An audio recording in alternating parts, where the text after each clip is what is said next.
You know, the transition from one financial year to the next, as much as it's a crazy time in business, it can be actually a really good opportunity to pause and, I guess, not just take stock and look at where you've come from in the last year, but also look forward and look at, you know, the year ahead and what that's going to look like for you in business. And at this point, as we transition from one financial year to the next, I want to challenge you with a question that I give to audience members.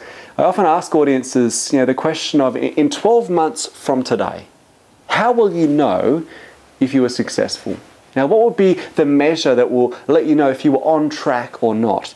And typically the responses I get back from audiences when I ask this question are things like, well, they'll say, we'll know if we were successful in the next 12 months if our sales have increased, or perhaps our costs have decreased, or if our balance sheet looks more healthy, or we've got greater market share, or our share price has gone up.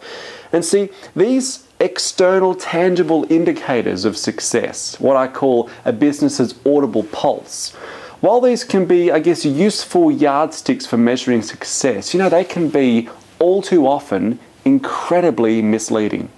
Because you know what they are? These are lagging indicators. And see, by the time that these external indicators of success show up that, you know, things aren't as they should be, you know, often it's actually too late. So you don't have to look far to see evidence of this. You know, take, for example, the Daewoo Automobile Company, or Nortel Communications, or look at, you know, Borders Booksellers, or Kodak as a good example. Each of these businesses, if you'd looked not that many years ago, the external tangible measures of success were actually not too bad. You know, many of these companies, in fact, just a few years ago were being held up as, you know, the example of a successful company.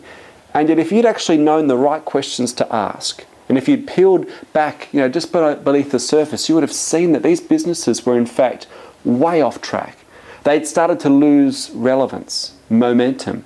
You know, these businesses, some of their underlying fundamentals were anything but healthy. And so at the beginning of this financial year, I want to challenge you as a business owner, as a business leader, as someone who heads up a team, to be taking your business's silent pulse. Now, a silent pulse doesn't measure the external tangible indicators. A silent pulse, you know, it's the measure of things like momentum, vitality, potency, relevance. And so I want to give you just a series of diagnostic questions to give you a sense of how your silent pulse is right now. Okay, the first question is this: do your competitors tend to copy you? Or is it the other way around? You know, are you the one that's responding to the strategic moves and the bright ideas of everyone else in the marketplace? Or is it you that's leading the pack? The second question is this: are your processes and procedures flexible and adaptable? Now, and a lot of this, of course, has to do with the people within your organization. You know, do you have a whole lot of people in your organization, or even systems set in place to ensure that things don't change? You know, that whole attitude of this is how we've always done things. You know, those traditions or protocols or practices that become like sacred cows. You know, those things you can't challenge, you can't change, and actually tie you to your past, even if those traditions are no longer relevant or competitive or appropriate. You know, the third question is this: are you more excited about your future than your past? Okay, when you're talking to people outside your business or your industry, perhaps in a social setting, you know, what do you talk to them about? Do you brag about your past achievements, or are you more excited about where you're going and what's in the pipeline? The fourth question is this: do you spend more time in strategy than maintenance? And of course, lots of business owners and business leaders spend so much of their time, if they're not careful, putting out fires, you know, attending to the urgent, the immediate, whether those things are strategic and important or not. And the fifth question is this: this is an interesting one. You know, has one of your team members in the last 7 days actively disagreed with you out loud on one of the decisions that you were making?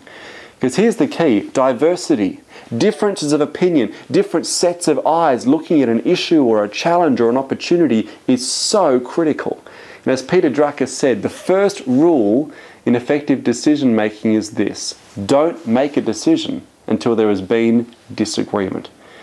So how'd you go with those 5 questions? Of course, the more questions you answered yes to, the more healthy your silent pulse is. See, you'll know in 12 months' time if you've been successful. If in 12 months you are leading an organization that is more adaptable, flexible, outwardly focused, forward-thinking, responsive to changes in the marketplace. You know, if you're leading an organization that is more welcoming and open to different perspectives and even disagreement and dissension. Because, you know, if your silent pulse is healthy, if you're focused on these intangible things as well as the tangible stuff, okay, if your silent pulse is healthy, the numbers will follow.